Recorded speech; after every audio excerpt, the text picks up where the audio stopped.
মুর্শিদাবাদের গ্রামগঞ্জে বারবারন্ত জাল বেবি ফুটের চক্র। হদিশ মিলছে মেয়াদ উত্তীর্ণ হরলিক্সের মতো পণ্যেরও। কোথাও আবার তৈরি হচ্ছে ভেজাল দুধ ঘি।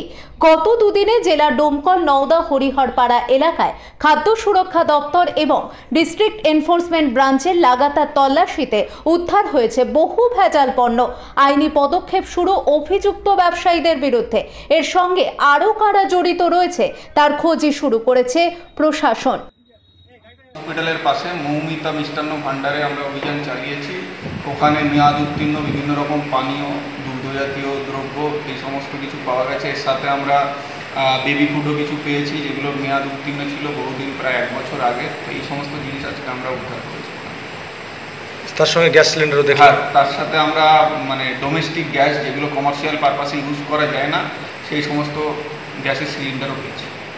কোথায় কোথায় অভিযান চলছে আজকে মেইনলি ওই বহরান হসপিটালের পাশে মৌমিতা মিষ্টান্ন ভাণ্ডার যেটা বললাম ওখানে, এবং তার পাশেই আরেকটা দোকানেও করেছি। তো এই দুটি জায়গায় আজকে আমরা অভিযান